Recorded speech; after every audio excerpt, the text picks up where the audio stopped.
Ocasio-Cortez has no problem touting her free-for-all socialist agenda to liberal outlets. But when Ben Shapiro offered her $10,000 to debate, she accused him of catcalling and refused. So what's her excuse now that conservative women are challenging her to the debate? Let's ask them. We have Kaya Jones, sits on the National Diversity Coalition for Trump, along with Turning Point USA Communications Director Candace Owens, and the conservative millennial CRTV host Allie Beth Stuckey. All of you have challenged her to a debate. I've been reading all of your tweets. She has not, I don't think, responded. I want to go around the square here and ask. And Candace, I'll start with you, because you were offering her $100,000 to a charity of her choice, thanks to people who have contributed to Turning Point USA. Did you ever hear from her? I did not hear from her, and this is not the first time that she's declined to debate me. She ignored a TV station which came forward and said that they would actually sponsor a conversation between the two of us. And I think that this indicates that she doesn't understand the platform upon which she stands for. It would make sense for her to want to come forward and defend her ideas, but of course her ideas do not make sense beyond on the paper, the utopian concepts that she preaches. So it's unfortunate, but I'm not surprised whatsoever. Yeah, she put herself in this ring. I thought maybe she's young, maybe she's not ready for a debate, but she did run for office and she was elected, so we need to hear her thoughts. Kaya, I know you asked her to debate her. You put on Twitter, "Can I please debate you?" Did you ever hear from her? Not a penny, not a word. And, you know, I want her to debate at Politicon. You know, Politicon is going to be an open platform, very non-biased. So I was hoping that she would have responded, but nothing. Why do you think she didn't? I think she's scared to debate. I think that's the thing. The socialistic platform of the regime that she's thinking to bring into the American platform is just, I don't think she knows what she really is going to debate about. I think she's confused even. You know, some of the things she has said, she's not even sure about Nancy Pelosi, which is part of her team. Allie Beth, you did that mock video over and you were hit for it. Why don't you think she's responding to you? Exactly. Well, first of all, let's make something clear. She didn't deny Ben Shapiro's offer to debate based on sexism. She did it based on fear. And the ironic thing is that when I released that satirical interview just a couple weeks ago, she responded by accusing Republicans of being scared of her.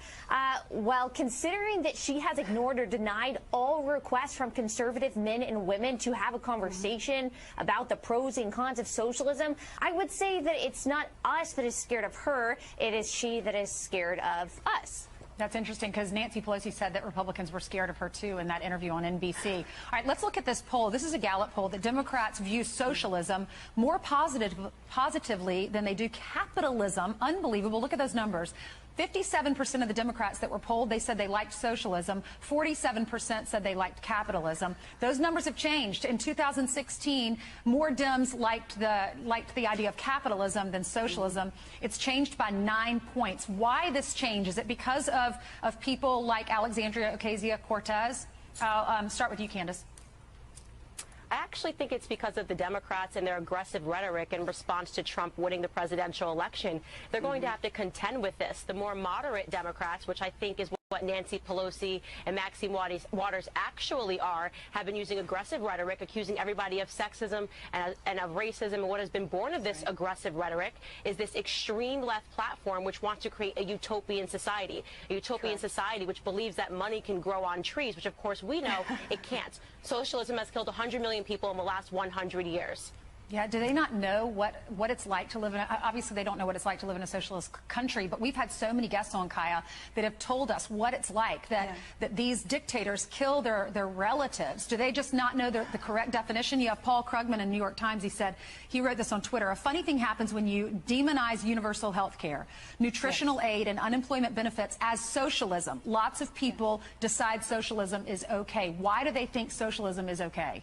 I think they think it's okay because they look at Canada and they see it works for there. You know, Canada has GST, PST tax. This is how they can fund all of their money growing on trees ideas, but it's not free. With every dime you spend in Canada, you're actually paying for all of those things. Lest we forget, these ideas of socialism is very anti what the foundation of America is about, and very anti the platform that President Trump ran on. Their sole goal is to get rid of our military, get rid of our police, and they're feeding rhetoric to the American people, fueling an internal war, which is very scary. Allie Beth, I'll give you the last word. Yeah, you know, I think that Nancy Pelosi and Democratic leadership are unfortunately going to have to get on board with socialism.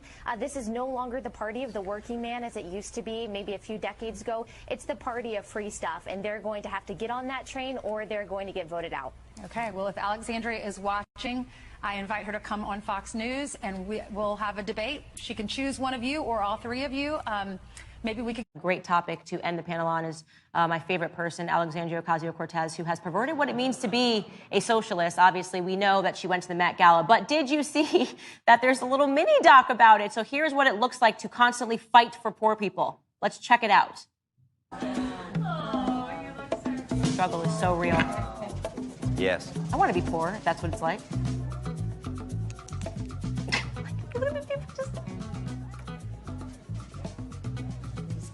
What is this? Yeah. What am I watching?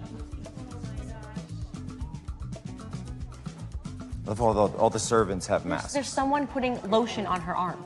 All the servants are covered, but she's not. See that? That's heat.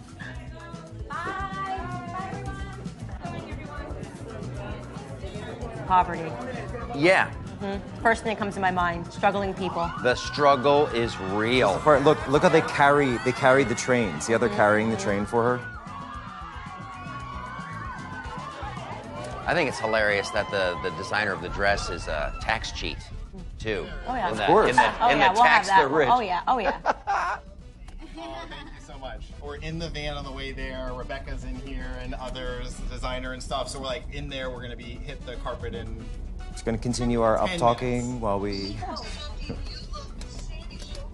Thank you. Check it out. Ready? Sandy. Okay. I'm trying to get the lighting. It says tax the rich. Sorry, we got our window. We have to take it. Thank you. We will. This guy's like mainlining story. Here's my thing. Is there anybody in America who honestly, objectively believes that she's a champion for the poor? I think there's a few idiots that must. Like, how could you turn that into champion for the poor? This has been every socialist regime in history turns out this way, by the way. Right? Yes. It's always socialism is for you, not for me, right? I live off of you. And it reminds me, I was looking, I can't get over the fact, honestly, I can't get over it. The masks on the servants as they carry the train, they fluff out the dress, etc., but no masks on her. It reminds me of, as much of great literature there is out there, I got to give a credit to Hunger Games because, they have the servants in Hunger Games, in the capitals, right? While everyone is poor, while everyone's locked down, the servants are walking around and they all their tongues cut out. Meanwhile, the difference is we don't have Hunger Games. We just send our kids over to Afghanistan to die. Yeah. And that's where we watch that on TV. So this is what goes on in the Capitol. And we all are supposed to just sit back and say, oh, wow, the odds may be ever in our favor. Yeah, she had someone lotioning her right forearm. There's someone in there lotioning her right forearm, and yet she's like, well, it doesn't matter if I do all of this stuff because at least I'm wearing a dress that says tax the rich, right? At least, and we're supposed to think because the designer is black, then somehow it means that she's really fighting, that she took so many pictures with the designer. She's really fighting for the underdog. Well, let's actually check the stats on this designer who made her dress. That's actually kind of amazing. The designer is Aurora James. And she currently has 3 open tax warrants in New York State for failing to withhold income taxes from employees' paychecks totaling $40,000. She also has 6 federal legal claims against property for failing to pay a tax debt totaling $103,000 plus. And she also received $41,000 in pandemic relief aid, and she bought a $1.6 million Hollywood Hills home in September of 2020 and owes $2,500 plus in property taxes on the property. How about tax the rich, dress made by a person who refuses to pay their taxes? Yeah. And then I guess there's a lawsuit as well from Chick-fil-A because she ripped off their bag. I think that is the troll, right? It's the exact same thing. It's the white with the exact same red. Basically, somebody trolled AOC into wearing a Chick-fil-A bag. Yeah. It's just you just have to appreciate the irony and the never-ending hypocrisy. See, I guess I'm more of a traditionalist because I'm sure you know the picture, but I still go back to the Paris Hilton. Remember, stop being poor. Before we continue, let's talk about something that is priceless: protecting your retirement. Inflation is here and it is not going away. Our government does not have a solution, but Birch Gold does. Protect your savings against inflation by diversifying into gold and silver with Birch Gold Group. If you haven't reached out to Birch Gold to diversify your IRA or 401k into a precious metals IRA, do it today. Text Candace to 484848 and get a free info kit on how to protect your savings. Birch Gold has an A+ rating with the Better Business Bureau and countless 5-star reviews. Talk to them and let them help you safeguard your retirement savings. Text Candace to 484848 to claim your free, no-obligation info kit and speak with a precious metals expert about holding gold and silver in a tax-sheltered account. Again, text Candace to 484848 and protect your savings today. At least she was being honest when she wore the dress. She's like, I'm rich and I like being rich. Like, exactly, right. And that's the point. Is like AOC own does it. not want Just to tax the rich. She wants to be the rich. That's it. That is every socialist, any person that's on a platform telling you that they hate the rich. No, they envy the rich, which is fine. They want to be the rich. And the way that they realize they can do that is by convincing a bunch of poor people to elect them in positions of power so they can figure out how to tax more rich people. And it's just, I mean, this is just obviously what socialism is. It's what it always has been. Does she have more houses than Bernie Sanders at this point? Maybe, exactly. All the socialists seem to have tons of housing. Please, you guys, send me to a $35,000 ticket event so I can help you. Yeah. She's in a little bit of trouble now because didn't she say that somebody paid the ticket for her? Yeah. Yes. She did.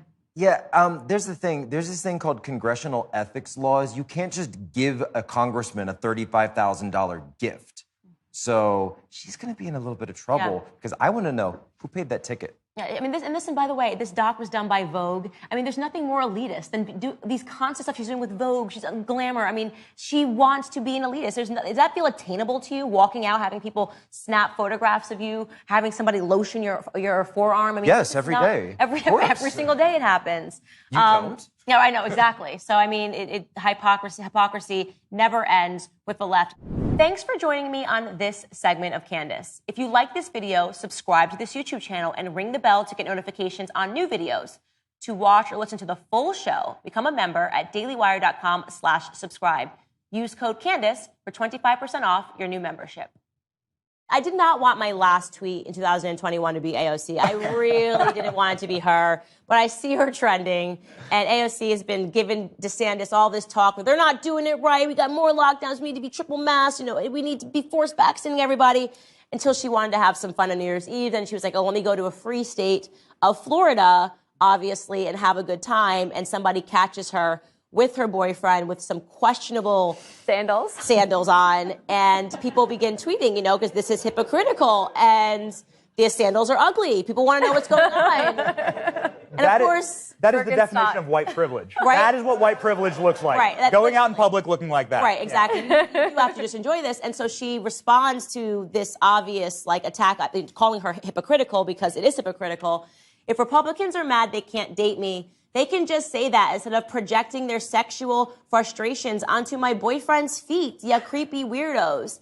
And then she went on in another tweet and said, it's starting to get old, ignoring the very obvious, strange, and deranged sexual frustrations that underpin the Republican fixation on me. Blah, blah, blah, blah, blah. All I know is if anybody disagrees with me this year, I'm going to say, you want to have sex with me. And that's the only reason you disagree with me. This is the new way forward. This is the new defense, right? This is the new defense. It's so bizarre because, first of all, the Birkenstocks are weird. Those are, by the way, for those who don't know, he's wearing Birkenstocks. So that's the first weird thing about this.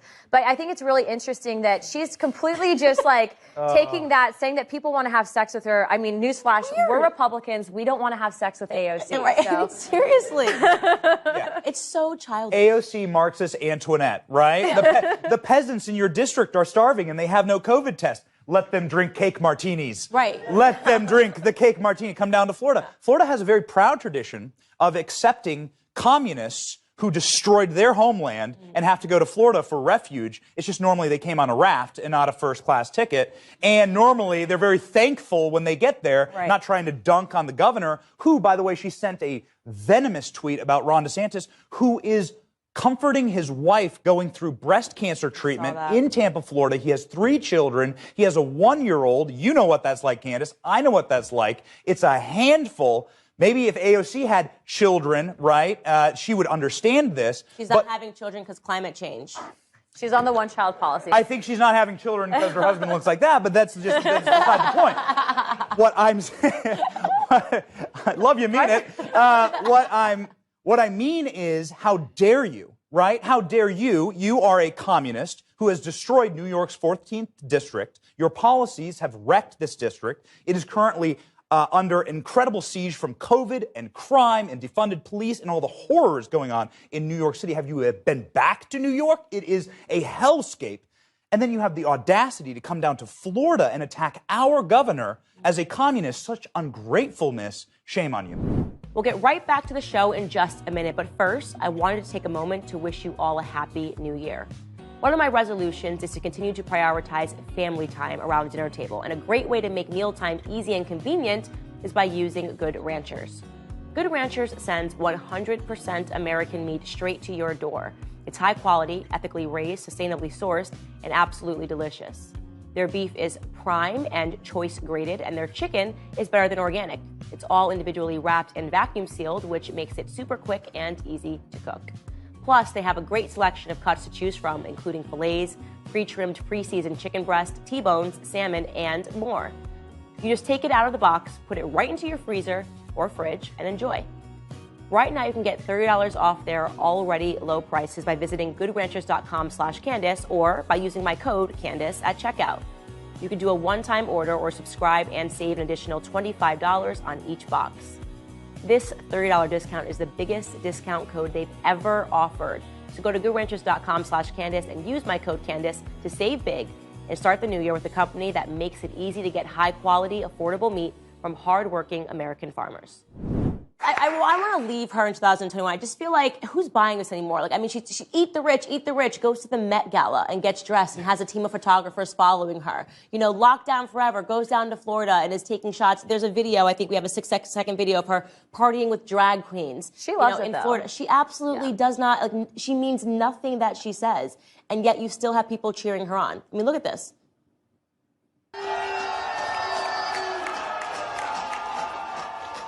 It's just hypocrisy is her name. You know what I mean? I mean, she was initially, though, I think that there's actual footage of her. She was scouted for that position. Justice for Democrats came in, they ran her, and then they ultimately have her basically parroting their policies. Justice for Democrats, to my understanding, has heavy funding from George Soros. So you look at what they're doing. The communist goals and objectives were to infiltrate the Democrat Party. You have it right here with their policies. And honestly, it's going to be really important in 2022 that we can elect people that can fight the identity politics that they're putting out. Right. You're absolutely Can I correct. end this segment by just... I'm sorry. Can I end this by just saying thank you to AOC? Yeah. I've been thinking about it here over the last 10 seconds. Thank you. What an incredibly powerful thing she's given all of us. You just want to date me. Anyone can say that now. I know. Right? Right. Oh, you're attacking me? Ted Cruz. Oh, you're attacking me? You just want to date me, baby. I'm Ted Cruz. Right? Like, oh, Ben Shapiro, you just want to date me, right? She's already accused Ben Shapiro of wanting to date her. This is like her thing. It's just her shtick. Like, it's just like you want to have sex with me, sexual frustrations. Totally creepy. Nobody wants to have sex with AOC, least of all Candace Owens. Thanks for joining me on this segment of Candace. If you'd like to join the Daily Wire's fight against the Biden administration's unconstitutional vaccine mandates, head to dailywire.com/do-not-comply and sign our petition today.